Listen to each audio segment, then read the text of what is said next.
is presenteeism and what impact does it have on an organisation and its workforce? Presenteeism is very different from absenteeism. Absenteeism, you get sick from some aspect of your job, whether it's musculoskeletal, backache, or stress or whatever, and you're off. Presenteeism is where you turn up to work earlier, staying later, and the reason you do that is because in the current climate that we're operating in during the recession, people are doing that because they're feeling job insecure.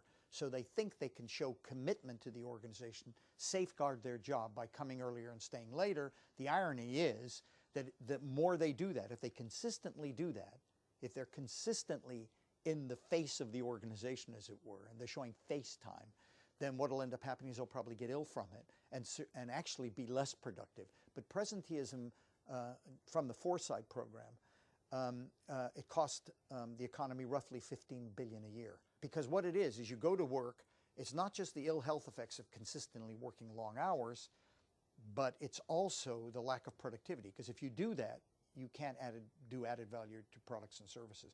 It's extremely bad, but it's manageable. But how can businesses make sure it doesn't become part of their culture? In my view, businesses make a mistake by linking working long hours with productivity. There's no evidence that if you consistently work long hours, it's going to provide added value to products and services. There is tons of evidence that if you consistently work long hours, you'll get ill. So the important thing is not to create a long hours culture, to get people to work smart but not long. And the way you can cope with this is by flexible working. Since we are a service-based economy, flexible working arrangements is the way to go now.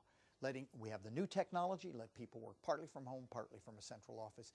If you're in an industry where that's possible, if you're an automobile assembly plant, you can't, but a service-based economy can and should, and it will help people cope with the multiple demands in their life.